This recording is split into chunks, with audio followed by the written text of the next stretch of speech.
hopes are crushed and expectations subverted. This is the Civilization Battle Royale X, Season 5, Episode 8. Behold the Ashes of War. Hello and welcome to Episode 8 of Season 5 of the Civilization Battle Royale X. I'm Rose, your narrator this week, and I've got a whole 6 of my children as competitors this time. Some have been doing well, some less so, but I'm sure they'll be putting on their best show for my narration, right? The world mapped for us by Sonic Fan. See if you can count all the remaining city spots. Orange Chrissy brings us another great Civ Ball comic. Will Cebu's newfound taste for blood propel them further this episode? Wow, look at all those Pomo supporters. A huge thanks as always to the regular Ko-Fi donators. And don't forget, go to the Ko-Fi page now to look at the options for ordering your very own CBRX5 stickers or magnets. This week's Spotlight Civ is Cebu, who is currently winning due to owning 2 original capitals. Surely the power rankers have placed them in first to reflect this. Yeah, that's what I'm talking about. Screw the haters, screw the rankers, screw the people who labeled them Nenets too after one episode. Bjarmeland captures Vasa, proving itself after the blunder of an attack against Estonia several centuries ago. They also settle Weggestaff, advancing their control west. Now, Kalmar does have a half-health trireme that may be able to sneak a recapture in, but that's the only melee unit in sight, so from this angle, Vasa seems likely to stay purple at the end of the war.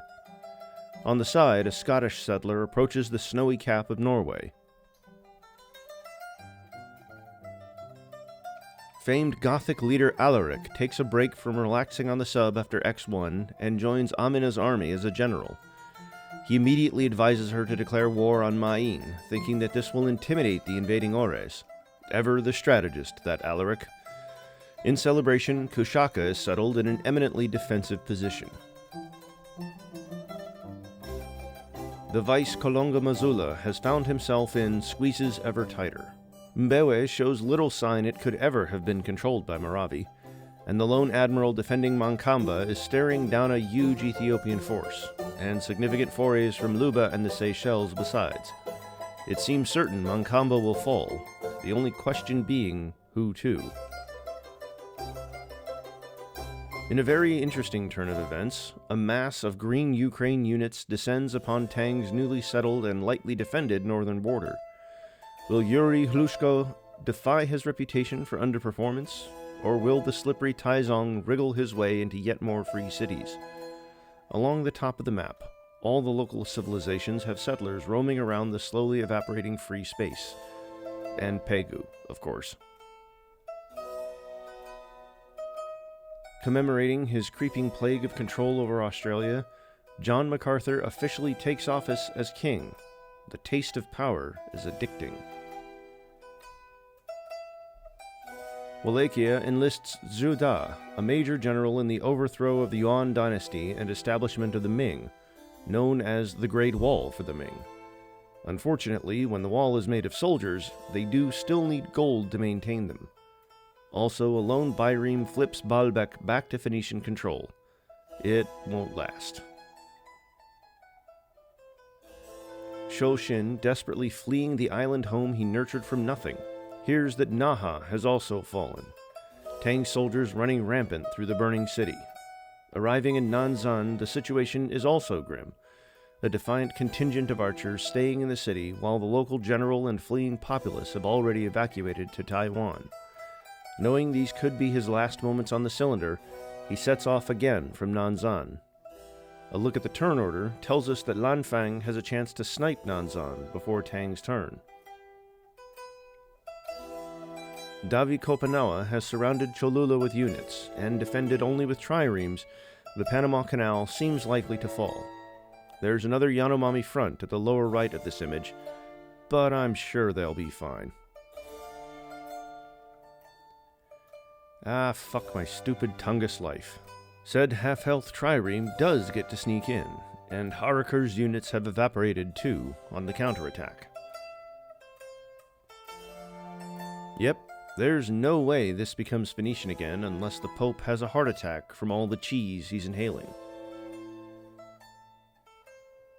The Royale navy spreads itself along the Iberian coast, trying to eke out a foothold, while the French ooze in through Amiens. Porto, trapped from both sides, seems likely to fall to either the hammer or the anvil. Fresh off the thrill of taking Kanjak Sangir, Yuan decides to use the army still amassed there to make an attempt on another former Kipchak city, declaring war on the new owners of Sarai before the city has even healed up.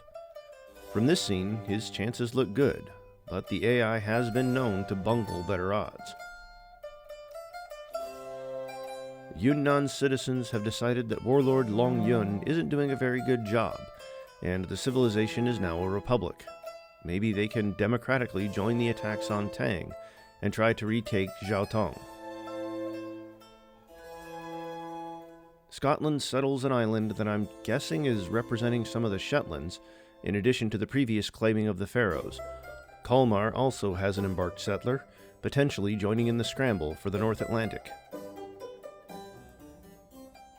Knowing he can't make any further progress on Ryukyu, Humabon next leverages his army against Yunnan.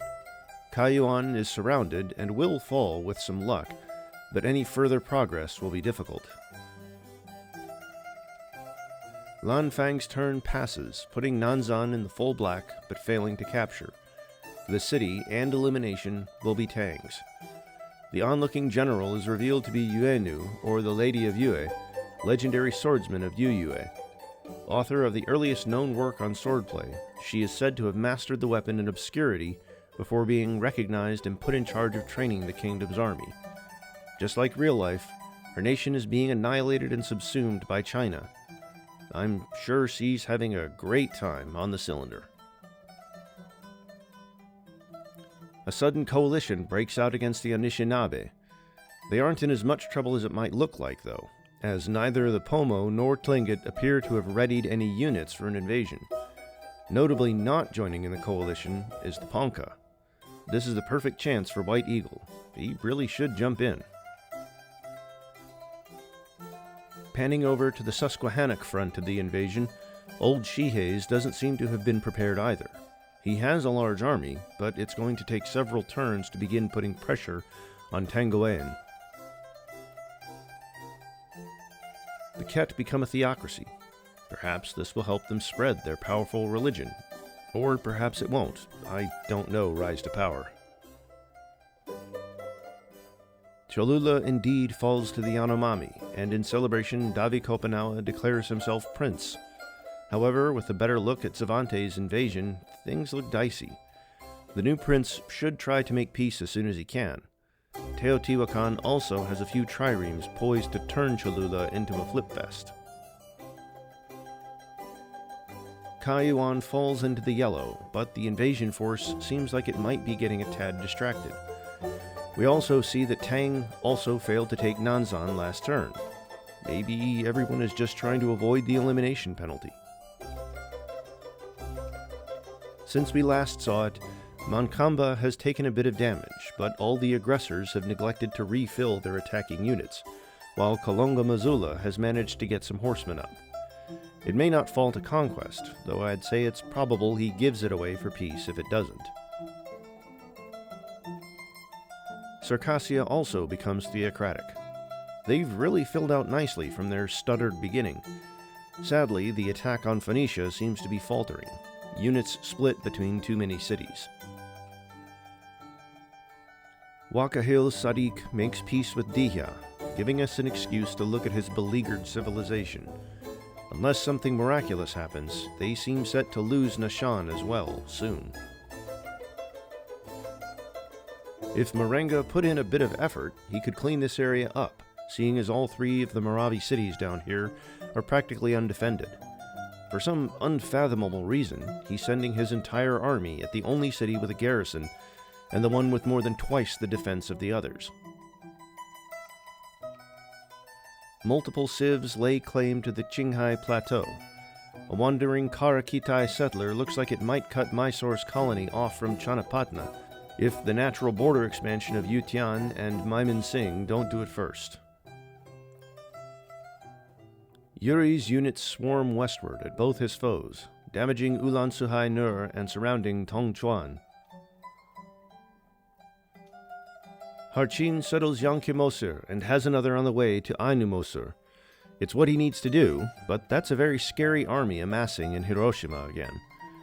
Green Ukraine has also settled in the area, so Hiroshima is looking very isolated. Hideyoshi probably needs to use that army as soon as possible. I hate it here. Teotihuacan's turn passes without retaking Cholula, but with the city surrounded on all naval sides, Yanomami will need to really leverage those archers properly to keep it. Panning over to the realm of the Shrimp Eaters, they continue building up their forces by recruiting Arminius. Famed still for his embarrassment of the Romans at Teutoburg, he will find the tree cover of South America familiar, if not the heat. A pair of far-flung war declarations provide an excuse to look at Karakitai. Newly settled Kujand projects power north, and a couple more settlers seek to find their place in the dwindling space nearby. A solid army waits fortified.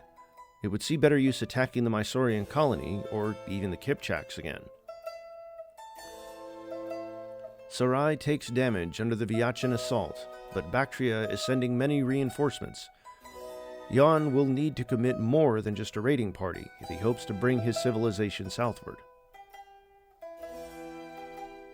Taking advantage of the Bactrian distraction, Gelonus is taking another stab at Vyatka.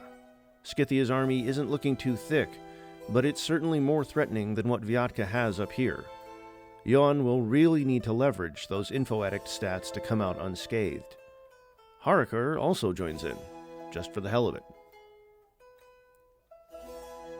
Panning up to the new Vyatka-Bjarmaland front, you wouldn't even know there's a war on. Clearly my civs are colluding, and just throwing out a war deck to keep up appearances.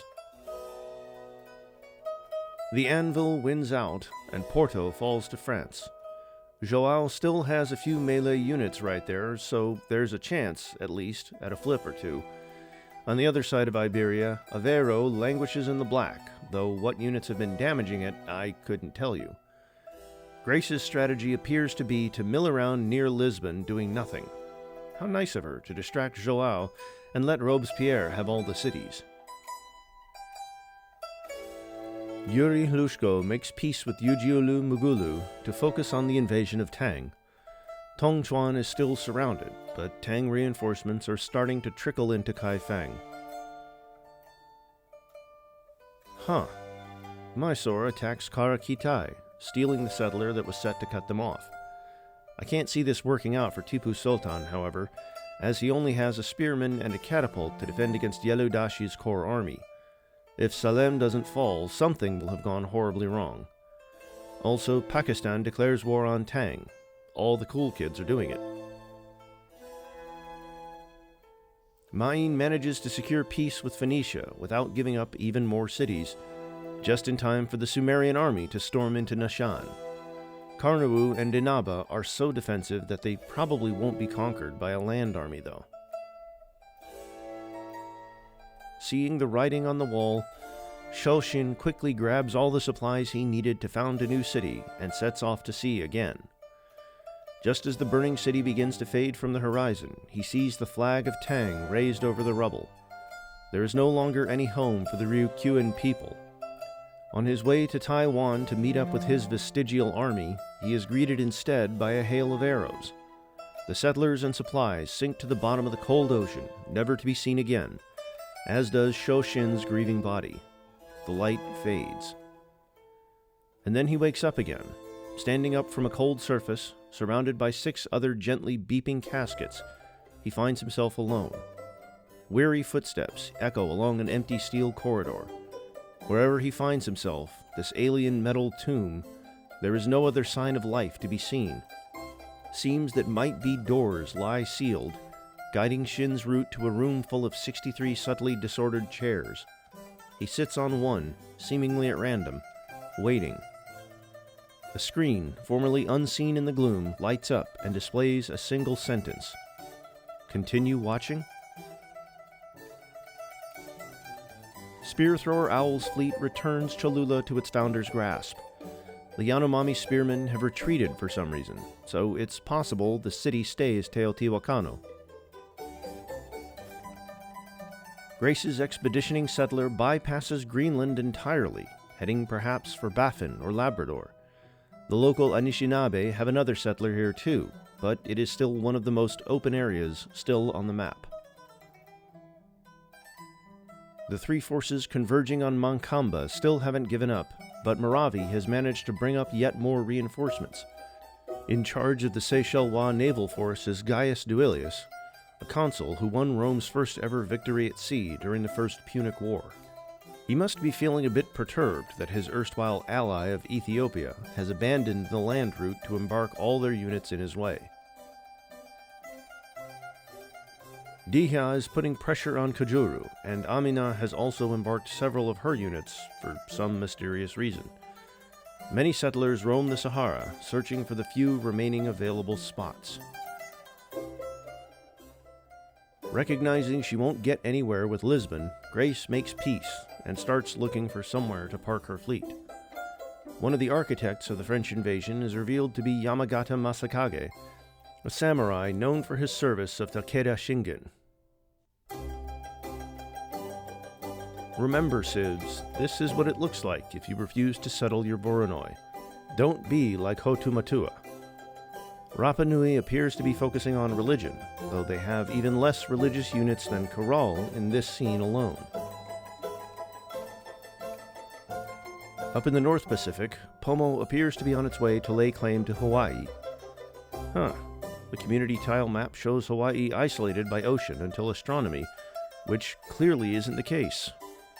Mappers. Kaiyuan indeed falls to Humabon. Chujing is a much harder nut to crack, but what the hell, Cebu's on a roll. Go for it.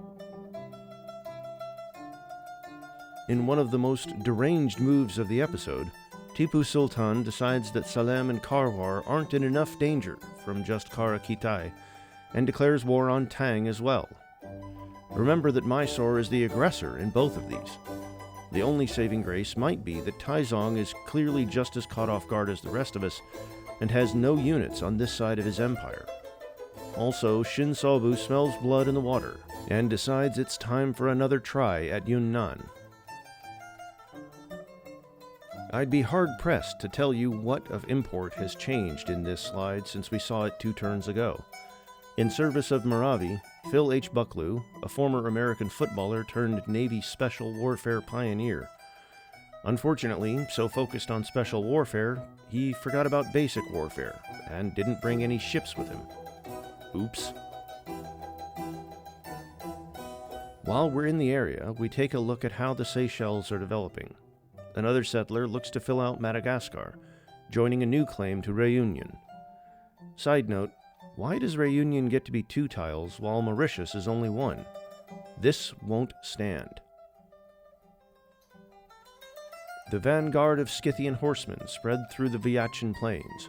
Nikulitsin and Dimkovo seem to be in the most danger, but are also the easiest to reinforce with the units at Kanjak Sangir.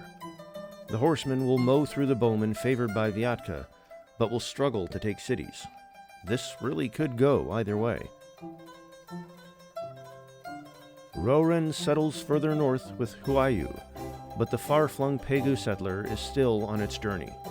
Watch it go all this way for an empty snow city.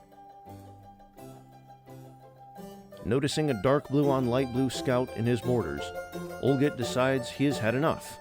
Quickly penning a declaration on Estonia, he is soon confused when he still can't attack this damn scout. I believe it's a Wasolo unit. Banuba completes Shwedagon Paya, a medieval-era wonder that provides a ridiculous amount of science. Maybe they can tech up and take their revenge on the colonists. John MacArthur settles Ross on Christmas Island, by the looks. probably isn't called that on the cylinder. Something more relevant to Ungarangarni. Oh, hey. Banuba completes Shwedagon Paya, a medieval-era wonder that provides a ridiculous amount of science. Maybe they can tech up and take their revenge on the colonists? Not only have the Tlingit not manifested an attack, Shigagwe is surrounded and could be in danger of falling. Or, well, it could if Pontiac brought any melee units. Ponka decides that they're the Anishinabe's best friends.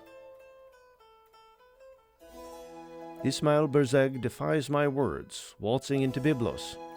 The Phoenician army is practically non-existent. Can Circassia push further?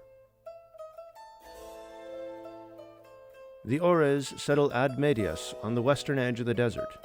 There is still a spot for Wasulu that would see Odiene connected and Ad Medias cut off, but they seem reluctant to use any of the 3 settlers wandering around up there. Diha's assault on Kajuru is also floundering. Locked in this vast metal cage, Shoshin watches as on the strange screen, the Maiden of Yue and a nameless archer support a nameless spearman. Taizong's claim is routed, and alone in a room with 62 empty chairs, he watches the banner of Nanzan unceremoniously turn purple. They're still fighting. Somehow he stands. I have to join them. Let me in. Nothing happens. Can you hear me? Whoever brought me here, let me in. Nothing happens. So, like a man possessed, he runs with the only thought he has left in his mind. Through the winding corridors, past the sealed doors, until once again he sees 7 strange caskets gently beeping. One has a lid open. Resolute, he steps inside. Pakistan sneaks behind Mysore to settle the Maldives. 2 more settlers trail behind, though they won't find any more spots here. I believe Pegu's settlement on the Andamans is also new. Seeing Davi Kopanawa crown himself prince in the middle of their war, Apoena decides to do the same. Now, if only he could imitate the ability to capture cities. Pontiac settles Muniang on the north coast, unaware that a fleet of Susquehanna triremes is making its way towards Hudson Bay. The new city is looking mighty defenseless. A French horseman thunders through the Pyrenees and into Aveiro. Joao's hopes of success are drying up, but at least he's following somewhat in Maria's footsteps. Yeah, Salem is doomed. The distraction has also let Tagortak settle Sun up against the Kara-Kitai borders. When he opens his eyes, Shoshin sees not the dark steel of that strange realm, but instead the burning fires of a strained Nanzan. He keeps running up until he sees the nearest Tang general. Bedraggled, soaked, and exhausted, he faces the invaders with the banners of Ryukyu flying from Nanzan behind him. Maybe it's his diplomatic wit, maybe it's his threatening demeanor, or maybe it's those eyes that can't forget the sight of something beyond the cylinder, but the peace treaty is signed. In stunned silence, Shoshin walks into what's left of Nanzan, what's left of Ryukyu, and seats himself on a fallen pillar. This is it. One last chance. No regrets. In a quiet, lonely room filled with 63 chairs laid out in subtle disarray, a gently lit screen blinks off. Many of Vyatka's cities are taking damage, though Ateas seems to have given up on the south, surrounding Slobodskoy instead. His showing has somehow intimidated Margarete into giving away Bergen in an irrelevant war, so she'll give up that for literally nothing, but won't give Vasa to the player who has actually conquered it before. What is this AI, man? Franz Albert René and Jacob Marenga give up on the Moravi coalition. Incredibly disappointed in Herero here. The whole south coast could have been theirs. Build up and try again. Cholula goes back to the Yanomami, but there's a lot of triremes still. Feels like a coin flip as to who it's going to end up with at this point. Scotland lays claim to Iceland. That Kalmar settler has turned around too, so the North Atlantic is looking decidedly like it's going to be Mary's. They've been around for a while, and their effect described before, but here's a close-up on the unique Bjarmian Ashen Slayer. As the mod's author, the unit is inspired by a passage in Olaf's Saga Helga, where the invading Vikings use a magic powder to hide their tracks from the Bjarmians they have just raided and looted. The Bjarmian archers seem mostly unaffected, trailing the magicians to the ocean anyway, and pelting their ships with arrows. Pakistan and Bangladesh grow tired of shouting insults at each other over the dividing wall of Mysore and make peace. With the immediate existential threat out of the way, Shoshin turns his attention to a slightly lesser one, and also makes peace with Lanfang. We can also observe that Cebu has made peace with Yunnan, keeping Kaiyuan. Harchin indeed settles Malka where it looked like it would be.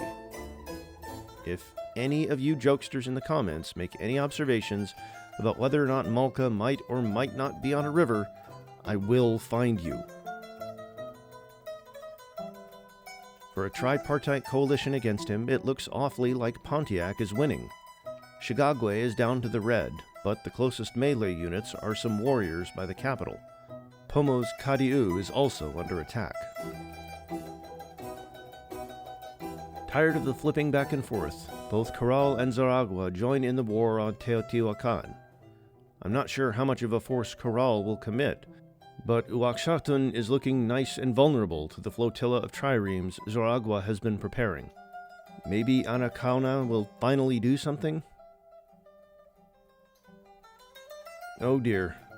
Left alone in the war against Yunnan, Shin Sobu suddenly finds herself at war with all of her neighbors. The new Andamanese settles seem vulnerable from both sides, and Lanfang can probably make moves on Mutama too. The vice on Mankamba finally breaks through, a Luba horseman claiming the sweet prize of Kilimanjaro for a Lungasungu. The Moravi defenders have been routed, unless one of those near-death triremes can flip it back. Units from both Luba and Ethiopia are advancing on Kalonga Missoula's capital, but the terrain is so defensive, I can't see them getting far. You know, I hadn't thought about it, but I guess Merchant is the best class for Schindler. Franz-Albert René looks to fill out the center of his empire by settling on Farquhar, that looks like. Mysore plops a city onto Nias, as if the region wasn't messy enough.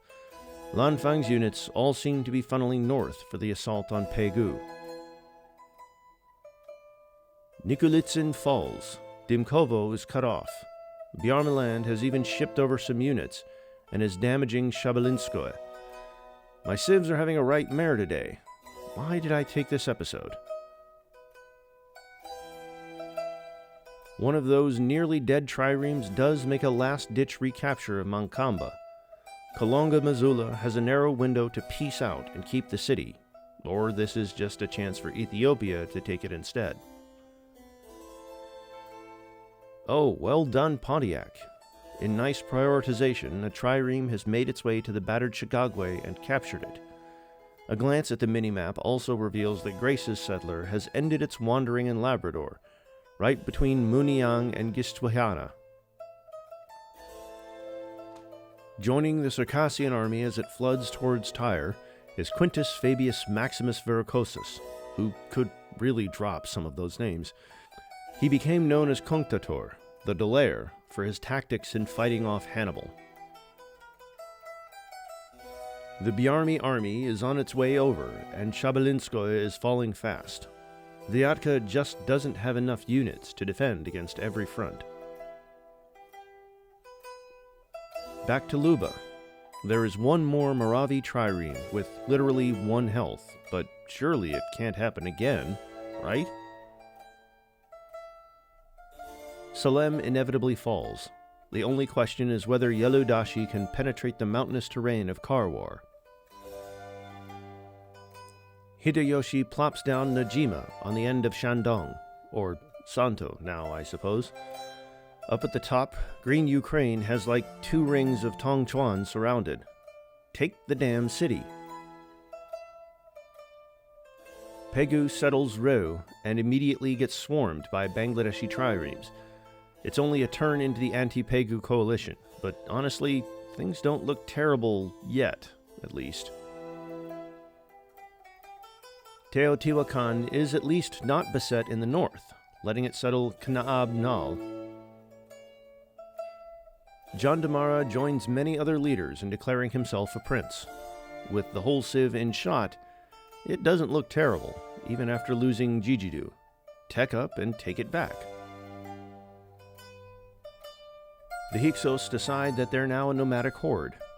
They don't seem to be doing much nomading, but do have plenty of horses at least. They should use them for something. Perhaps participate in the downfall of Phoenicia. As you may have noticed over the last couple of scenes, Felipe Camarao has decided to have another crack at the Zavante. You'd think the war with Yanomami would have worn down Apoena's forces, but it doesn't really seem so. Maybe the shrimp eaters can get somewhere, regardless. A few have been cropping up over the episode, but it's time for a close-up on the Japanese Ashigaru, a unique pikeman. It lacks anti-mounted capabilities, which may prove inconvenient against Green Ukraine and Tang, but is otherwise both cheaper and much stronger in groups, also featuring the potential to become an early musketman. It doesn't otherwise come up, so we also note here that Vyatka has reached peace with Bactria without an exchange of cities. We learn the name of Uail's new world colony, Murrisk. Muniang is also being battered by the Susquehanna triremes. If old Shihei's can keep them focused, the city should be his. And that's where we leave it for this week. I've been Rose, I will remain Rose, and it's been an agonizing honor to narrate this week's episode of the Civ Battle Royale.